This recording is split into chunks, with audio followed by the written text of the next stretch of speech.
Alain Benajam, bonjour. Bonjour Jonathan.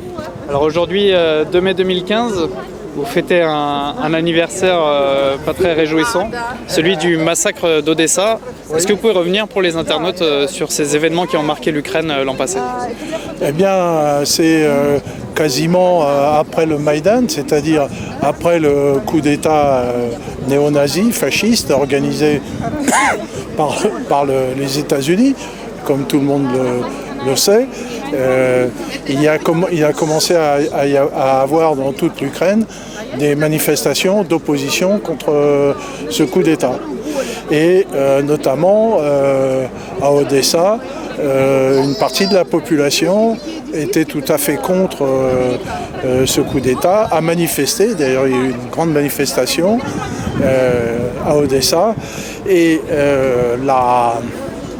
l'impérialisme états-unien a eu très peur que Odessa ne tombe entre les mains indépendantistes. Ça aurait été tout à fait possible. Et pour eux, ayant perdu la Crimée, c'est leur principal port sur la mer Noire, disponible pour l'OTAN et les États-Unis, qui aurait pu basculer. Donc il a fallu qu'ils frappent un grand coup à Odessa, et un grand coup de terreur, c'est-à-dire de terroriser littéralement les gens de toute velléité d'opposition. On sait très bien que la terreur, c'est quelque chose qu'ils utilisent à volonté. On l'a vu en Syrie, par exemple, avec les takfiristes, les gens qui découpent les gens en morceaux, et que là, ils ont mis le paquet réellement en voulant tuer le maximum de gens. Alors, il y avait un meeting devant la maison des syndicats à Odessa, un meeting organisé par des gens de gauche, des communistes, des gens un peu nostalgiques de l'URSS, et pas forcément indépendantistes, mais des gens plutôt de gauche. Et ils ont monté tout un système pour pouvoir pousser ces gens-là dans le bâtiment des syndicats. Donc on l'a vu avec des groupes entraînés, avec une équipe de joueurs de foot qui a été, pas l'équipe, de supporters qui a été instrumentée pour pouvoir aller contre ces gens-là. Et donc quand des femmes, des enfants plutôt, des gens fragiles ont reflué dans l'immeuble des syndicats, les nervis bien préparés, enfin c'est des nervis plutôt des professionnels de la tuerie, sont entrés et ont commencé à massacrer les gens qui étaient là. Je dis bien, les gens qui étaient là, c'était des gens sans défense, surtout des femmes et des enfants. Donc, pour masquer ce crime, donc tout le monde a vu cette femme enceinte étranglée par un câble de téléphone. Pour masquer ces crimes, ils ont mis le feu. Donc on a vu que ces corps qui étaient à demi calcinés, et pour dire il y a eu un incendie accidentel au cours des échauffourées, puisque des cocktails Molotov ont été lancés, et cet incendie en fait était là pour masquer finalement les crimes qui ont été commis contre les gens. Et ces crimes qui ont été justement faits pour frapper les esprits d'une éventuelle opposition. Donc les chiffres des morts sont un petit peu controversés parce qu'on n'en connaît pas le chiffre exact. On parle de 57, d'autres parlent de 100, on n'en sait rien. La Russie a demandé une enquête, mais finalement l'enquête n'a rien donné. Comment on ne pourrait pas, à l'État criminel, mener une enquête sur les responsabilités. Toujours est-il que la Russie continue à faire pression pour exiger la mise en la recherche des responsabilités dans cette affaire. Et donc c'est un des actes initiateurs finalement de la guerre qui est maintenant menée par les gens du Donbass. Eux ont réussi à obtenir leur indépendance, à exclure les néo-nazis et les oligarques des oblasts de Donetsk et de Lugansk, et à conserver un espace indépendant hors du pouvoir des États-Unis. Voilà un petit peu. Aujourd'hui, les accords de Minsk ont été signés. On sait que c'est une trêve qui est extrêmement fragile, qu'elle est régulièrement brisée. De quel côté, c'est toujours difficile de le dire. Aujourd'hui, quelle est la situation sur le front du Donbass? Alors, donc aujourd'hui, les accords de Minsk tiennent à moitié, on va dire. C'est vrai qu'il n'y a plus de bombardements systématiques à l'arme lourde sur les dispositions civiles, même s'il y en a encore de temps en temps. Récemment, il y a une semaine, il y a eu des bombardements à l'arme lourde sur la périphérie de Donetsk, et donc il y a eu des blessés.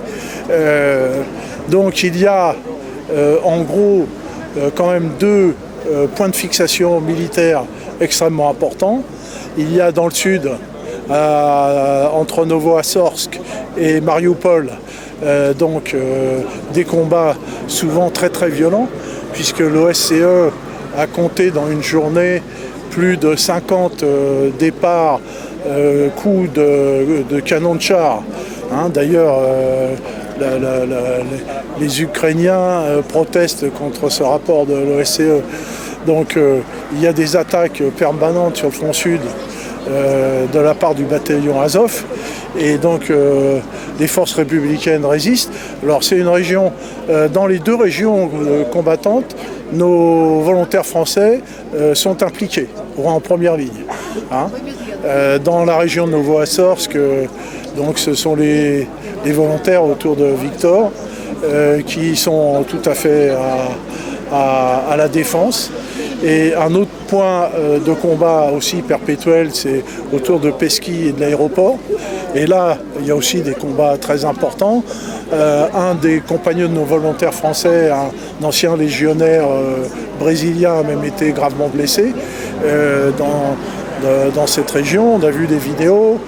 Notre ami Guillaume et Mika, on les a vus au combat.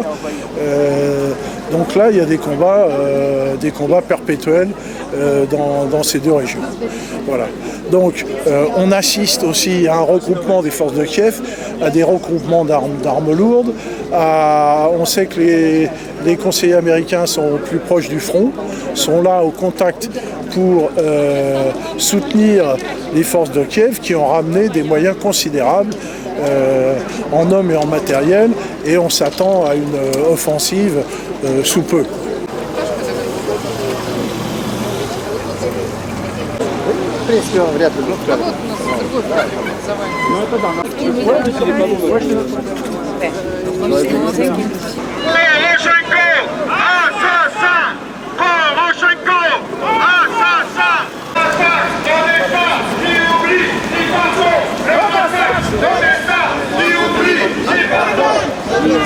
D'Odessa.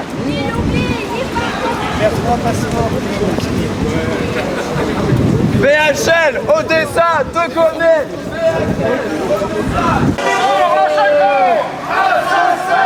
Mais là aujourd'hui, il y en a quand même. Très bien. T'as un peu un collègue. Poroshenko, assassin! Hollande, complice! Hollande, complice! Le massacre, Odessa, on n'oublie pas. Depuis 15 ans, des progrès formidables.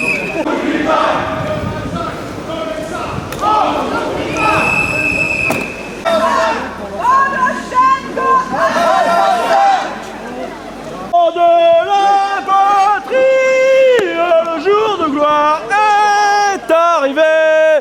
Contre nous de la tyrannie, l'étendard sanglant élevé, l'étendard sanglant élevé. Aux armes citoyens, formez vos bataillons, marchons, marchons.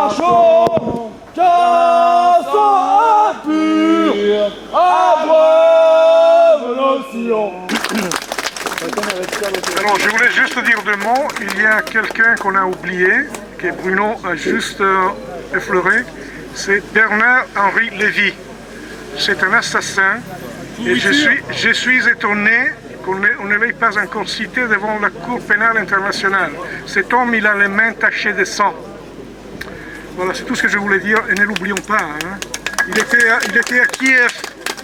Et il est partout. Il était en Libye. Il était au Kosovo. C'est un homme, c'est un assassin. D'autre part, je voulais dire que je suis italien. Et je peux vous garantir qu'en Italie, vous avez un soutien vraiment énorme, autant qu'en France. Merci. Merci beaucoup, merci. Une invitée américaine qui va nous apporter un témoignage fort aujourd'hui. Merci. Hello, bonjour. Effectivement, je suis venue d'assez loin aujourd'hui pour vous parler d'Odessa, de l'Ukraine et de la guerre. Madame, Monsieur, vous ignorez ce qui se passe uniquement parce que les médias en France n'en parlent pas. Mais l'Europe est en guerre. Ah oui, c'est loin là-bas, l'Ukraine. Non, ce n'est pas loin. Et aujourd'hui, avec des communications quasi instantanées, il est inimaginable de penser que ce qui s'est passé à Odessa il y a un an exactement aujourd'hui soit passé sous le silence alors que la mobilisation pour les morts de Charlie a réuni plus de 3 millions de Français. Ceux qui ont été tués le 2 mai 2014 à Odessa, pourquoi personne n'a défilé pour eux dans les capitales européennes? Pourquoi tous les chefs d'État se sont déplacés, certaines n'étant même pas invitées, pour soi-disant défiler main dans la main, alors qu'ils n'ont pas défilé du tout? Ils ont posé dans une rue bloquée pour une photo faisant semblant d'être en tête de cortège. Ils n'étaient pas en tête de cortège et ce ne sont pas les chefs d'État parce qu'on n'a plus d'État. Mesdames, Messieurs, est-ce que vous comprenez ça? La dernière fois que je me suis déplacée à Paris pour une manifestation, c'était en 2003 contre l'invasion illégale de l'Irak, un pays souverain. La France, à cette époque, était la seule des alliés, copains, avec les États-Unis, à avoir dit non. Ce jour, j'étais fière d'avoir fait ma vie en France et très fière de Dominique de Villepin, notre ministre des Affaires étrangères, qui a eu une standing ovation à l'ONU pour son discours qui expliquait pourquoi la France n'irait pas en guerre. Aujourd'hui, avec le faux socialiste François Hollande, qui a envoyé des troupes françaises en Irak, est-ce que vous savez ça, que les troupes françaises sont en Irak aujourd'hui? Peut-être pas. Il a carrément reçu ici, il y a quelques jours seulement, à l'Élysée, le boucher de Kiev, Poroshenko, avec qui il a signé des contrats pour vendre à ce régime fasciste des hélicoptères et d'autres armements français. Qui a voté pour ça? Est-ce que le Parlement, les députés, les sénateurs ont voté pour ça? Non. Et que dire de Bernard-Henri Lévy sur la place de Médane, incitant et excitant le peuple ukrainien vers la guerre pour avoir le droit d'être européen? Menteur! Il n'a jamais été question que l'Ukraine intègre l'Europe. Mais il leur a fait croire que les libertés, les démocraties, les visas étaient à leur portée de main. Mais c'est faux. C'est faux et c'est faux. Et nous savons que c'est faux. Alas, le peuple ukrainien ne s'en est pas rendu compte à temps. Maintenant, ils sont dans une guerre civile suite à ce qui n'est rien d'autre d'un coup d'État orchestré par Washington, le FMI et Monsanto. Ils sont en train de s'approprier des plus belles et des plus riches terres agricoles du continent européen. Et pour revenir à ces hélicoptères, comment se fait-il que le président Hollande soit d'accord pour les vendre à Kiev, alors qu'il n'est pas d'accord pour livrer à la Russie les Mistral qui sont commandés depuis 2011 et en partie payés? Il préfère de rembourser la Russie que de les vendre, mais c'est pas logique. Où est la logique? Qui décide ici? De toute façon, ne vous inquiétez pas, je ne pense pas que ce soit le contribuable français qui va payer ça. C'est plutôt le Fed, le Federal Reserve, qui va imprimer encore et encore et encore de papier, parce que ce n'est que ça. Ces dollars ne sont que de papier. Si la Russie accepte d'être remboursée en dollars, ce qui m'étonnerait, à la place, je demanderai de l'or. Et par ailleurs, il ne reste pas beaucoup d'or ici en France, parce que Sarkozy a vendu en grande partie l'or de la France quand le prix était au plus bas. Qu'ils sont intelligents ces gars-là. Alors, vous avez compris que les affaires étrangères ne sont pas mieux sous Hollande qu'ils n'étaient sous Sarkozy. Et les États-Unis ne sont pas mieux sous Obama, récipiendaire du prix Nobel de la paix, qu'ils étaient sous George Jr. Bush. Réfléchissez, madame, monsieur, parce que ce qu'on nous dit n'est pas la vérité. La vérité, c'est qu'il y a la guerre en Europe et que cette guerre peut arriver jusqu'ici. Et là, ça serait plus pour une histoire de quelques journalistes tués que Paris va marcher et pleurer. Ce qui est arrivé à Odessa, le massacre de tous ces gens, peut aussi se produire ici. Et nous sommes là pour commémorer aujourd'hui tous ceux qui se sont fait massacrer par des fascistes à Odessa. Je voudrais ajouter aussi que les mêmes chefs d'État qui sont venus ici pour défiler pour Charlie refusent d'aller au défilé du 9 mai à Moscou pour célébrer les victoires contre les fascistes et les nazis. Je vous remercie beaucoup de m'avoir écouté. Marchez pour nous, c'était avant. Posez des questions et n'hésitez pas de vous renseigner. Encore merci et peace! Bravo, bravo, merci.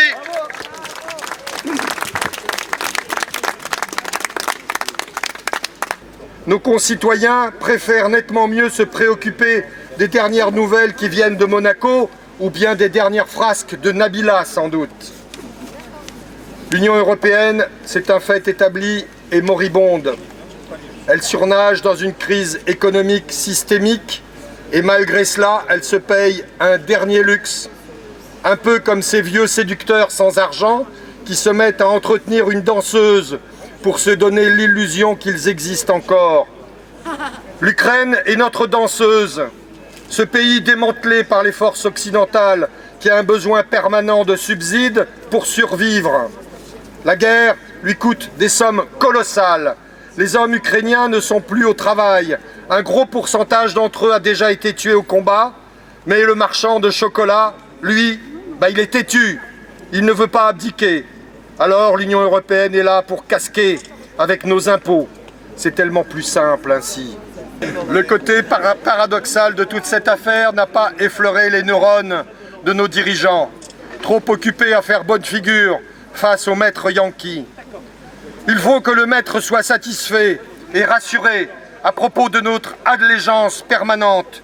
Je crois que sa satisfaction doit être bien au-delà de ses espérances les plus folles. Que pouvons-nous faire mieux? L'oncle Sam Obama nous demande de lancer la lutte contre l'islamisme radical chez nous, tout en entretenant chez les autres le foyer de combat de Daesh. Chose faite. L'oncle Sam Obama nous demande de commémorer la fin des horreurs de la Seconde Guerre mondiale avec force, véhémence contre le racisme et l'antisémitisme chez nous, tout en entretenant les pires des crapules bandéristes en Ukraine. Chose faite également. Toujours avec le même aplomb, on nous fait avaler les couleuvres, on nous fait gober tout et son contraire de manière permanente, et la majorité de nos concitoyens continue d'ouvrir la bouche en fermant les yeux. Ce spectacle affligeant, nous en sommes les spectateurs chaque jour. Qui arrêtera cette course folle vers les abîmes? Qui osera dire stop avant qu'il ne soit trop tard? Nos espoirs se sont fondés depuis le début sur la sagesse de Vladimir Poutine. Lui seul peut apporter une réponse ferme et adaptée à ce gigantesque chaos.